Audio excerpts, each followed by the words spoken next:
Minorities, আমার জানা মতো ইসলামে মাইনরিটিদের কোন রকম অত্যাচারের কোনো অবকাশ নাই এবং তাদের অধিকার সমান হওয়া উচিত। কিন্তু আমাদের মধ্যে এখনো গোড়ামি রয়ে গেছে, নানা রকম গোড়ামি আছে, সেগুলো আমি আর বিস্তারিত বলতে চাই না এইখানে। যে কিন্তু আমি মনে করি যে মাইনরিটি অধিকার ইসলামিক রাষ্ট্রে, ট্রুলি আধুনিক ইসলামী রাষ্ট্রে একই হবে। আমি কালকে ইখওয়ানুল মুসলিমুনের একটা পার্টি স্টেটমেন্ট, ইখওয়ানুল মুসলিমের নাম শুনেছো তোমরা? মুসলিম ব্রাদারহুড, ইজিপ্টের মেজর ইসলামী মুভমেন্ট, তাদের একটা পার্টি স্টেটমেন্ট আমি পড়লাম। একটা কপি বোধহয় হাবিব তোমাকেও পাঠিয়েছে, হতে পারে মাহমুদের কাছে কপি থাকতে পারে, যারা ইমেল পায় আমার।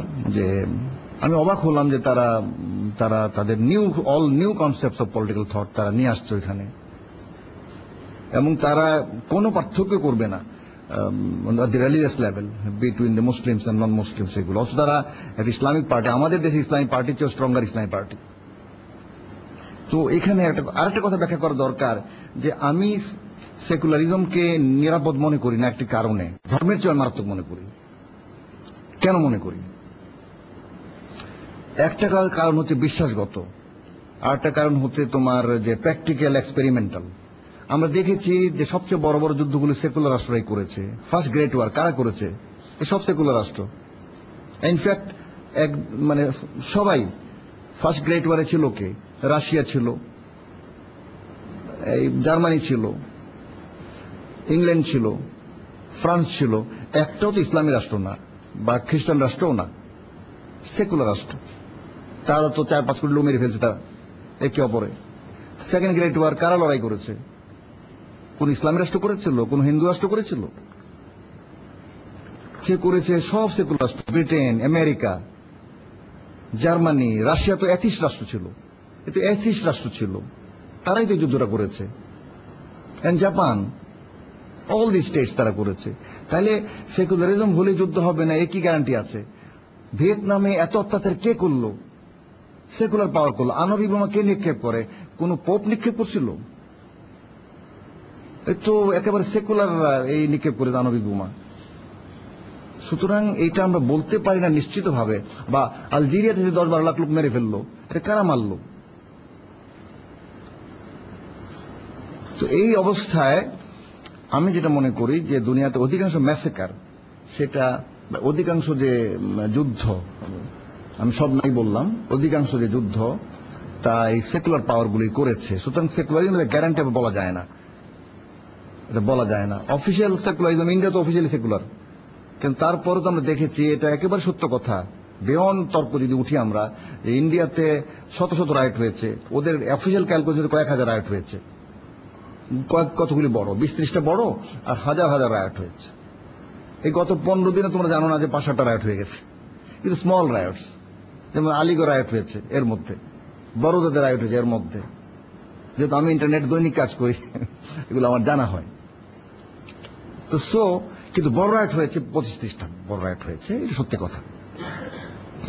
তো সেকুলার রাষ্ট্র হলে ইন থিওরি যে এটা বেটার হবে বলা যায় না, কিন্তু আমি নিজেও মনে করি যে ইসলামিক রাষ্ট্র যদি নাকি ওয়াইজ লোকদের হাতে না থাকে, আমি ধর্মকে মনে করি, আমার বক্তব্যে বলেছি যে ধর্ম হচ্ছে মূল্যবোধের ভিত্তি। মানুষের যে বিশ্বাস বা মূল্যবোধ যাকে আমরা বলছি, তার ভিত্তি হচ্ছে ধর্ম।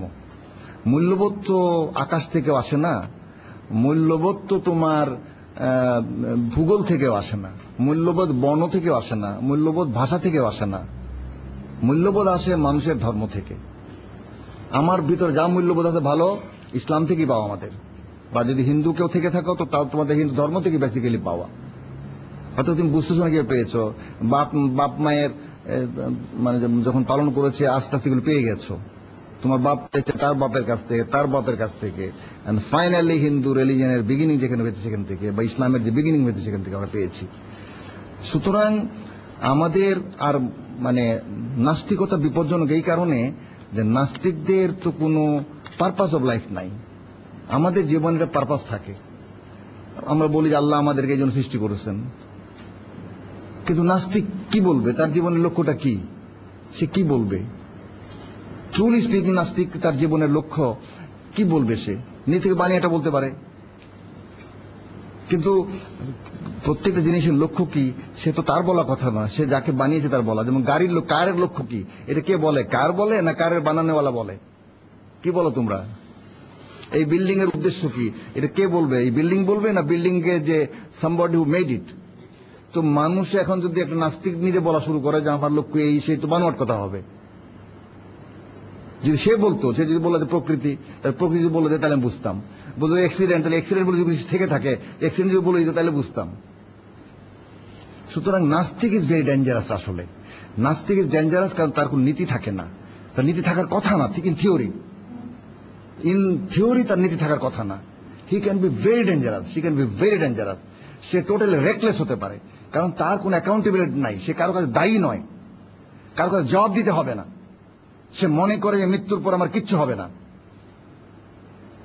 আই এম ফিনিশড, আমি যা কিছু করে যাব এইটাই ঠিক। যদি ধরা না পড়ি, চুরি বিদ্যা বড় বিদ্যা যদি না পড়ি ধরা, খালি তারা ধরা না পড়ে তারা সব করতে রাজি হতে পারে। কিন্তু তোমরা বলবে অনেক নাস্তিক তো ভালো হয়, সে অন্য কারণে, নাস্তিকতার কারণে না, তার বাপের প্রভাবে, তার মার প্রভাবে ওই ইসলাম চলে আসলো, আবার ওই ধর্ম চলে আসলো। এটা এই জন্য না যে নাস্তিকতা সে পেয়েছে, সে একটা ফ্যামিলিতে মানুষ হয়েছে, সমাজে মানুষ হয়েছে, একটা এনভায়রনমেন্টে মানুষ হয়েছে, সেখানে ইসলাম রন্ধে রন্ধে রয়ে গেছে বা ধর্ম রন্ধে রন্ধে রয়ে গেছে। সে বুঝতেও পারে না যে সে এটা কোত্থেকে পেয়েছে, সে যে মাকে ভালোবাসে কোত্থেকে পেয়েছে। তো আমি বলবো যে তোমাদেরকে এই বিষয়টা আমি তোমার অনুরোধ করি, তোমাদের সবাইকে, যে কাইন্ডলি ইসলামকে তোমাদের, যারা মুসলিম তাদেরকে আমি বলছি যে আমাদেরকে এই সেকুলারিজম ইস্যুটা খুব মারাত্মক। অর্থাৎ হোয়াট আই মিন ইজ যে ইসলামী রাষ্ট্র মারাত্মক এবং সেকুলারিজম ভালো, এই যে তত্ত্ব এটাকে ফেস করতে হবে। এবং সেকুলারিজম মানে টলারেন্স অর্থে না, সেকুলারিজম মানে আমি সে অর্থে সেকুলারিজম বলছি যে ধর্মের কোনো রোল হবে না সমাজে বা রাষ্ট্রে, খালি ব্যক্তিগত রোল হবে। আমি ধর্মের উপর চাপিয়ে, ধর্ম বলতেছে যে আমার রোল সবখানে হবে, আর আমি বলতেছি হবে না, অথচ আমি বলছি আমি মুসলিম। আল্লাহ বললেন যে ইন্না সালাতি ওয়া নুসুকি ওয়া মাহিয়ায়া ওয়া মামাতি লিল্লাহি রাব্বিল আলামিন।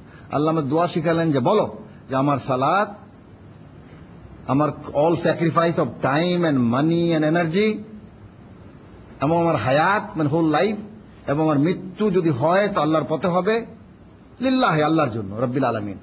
আর ওনারা বলতেছেন যে না তুমি মুসলিমও থাকবা, আবার বলবো হায়াতের সঙ্গে ইসলামের সম্পর্ক নাই, এবং তোমার মওতের সঙ্গেও নাই, তোমার স্যাক্রিফাইসের সঙ্গেও নাই।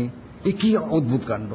I am talking of that secularism, যেখানে ধর্মকে ঝাঁটা বাড়ি দিয়ে গভর্নমেন্ট থেকে, পার্লামেন্ট থেকে, সেক্রেটারি থেকে বের করে দেওয়ার কথা বলে। আমি ওই সেকুলারিজমের কথা বলতেছি না, যে সেকুলারিজম টলারেন্সের কথা বলে এবং তার বাইরে কিছু বলে না, ভদ্রতার কথা বলে, মাইনরিটি রাইটস এর কথা বলে, অধিকারের কথা বলে। আমি তার কথা আমি কিন্তু বলতেছি না, কিন্তু সেটা আসলে সেকুলারিজম না। এটা হচ্ছে একটা তোমার একটা আমরা বানিয়ে নিয়েছি সেকুলারিজম। ওইটা আসলে সেকুলারিজম না, ওইটা তো টলারেন্স, ওই তো ফ্রেটার্নিটি। তো আমি মোটামুটি 4টা চ্যালেঞ্জ বলার পরে এটা ছিল আমার 3য় point, challenge of the west. And 4th point যেটা আমি যাচ্ছি এখন, আর 2-3টা পয়েন্ট রয়ে গেছে।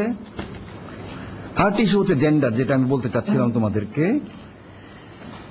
জেন্ডারটা নিয়ে আমি বলছি যে আমি এইভাবে বিগিন করি যে ডক্টর সাইদ রমজান একসময় বলেছিলেন, একজন মেজর থিঙ্কার, যিনি মারা গেছেন, খুবই উন্নত মনের মানুষ ছিলেন।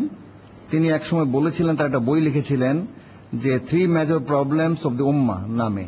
তাতে বলেছিলেন যে তিনি দ্বিতীয় প্রবলেমটা বলেছিলেন, 3টা মেজর প্রবলেমের মধ্যে দ্বিতীয়টা তিনি বলেছিলেন যে plight of the Muslim womenfolk, মানে মুসলিম ওমেনের বদহাল।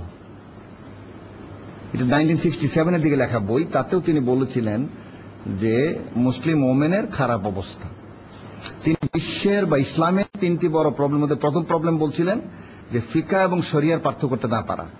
তিনি বলেছেন কোরআন হাদিস একদিকে, বা কোরআন সুন্নাহ যেটা প্রমাণিত, মানে কোরআন এবং প্রমাণিত হাদিস একদিকে, আর ফিকা, এই দুটোকে এক করে ফেলা। তিনি বলছিলেন যে শরিয়া এবং ফিকাকে এক করে ফেলা। ফিকা হচ্ছে বেসিক্যালি ইন্ডিভিজুয়াল ওপিনিয়ন অফ মুজতাহিদিন, আলেমদের কথাবার্তা, আলেমদের মতামত, আলেমদের ব্যাখ্যা, আর একদিকে কোরআন হাদিস। তিনি বলছেন এই দুইটাকে এক করে ফেলার মধ্যে, এটা ডিস্টিংগুইশ করতে না পারা ইসলামের সবচেয়ে বড় প্রবলেম।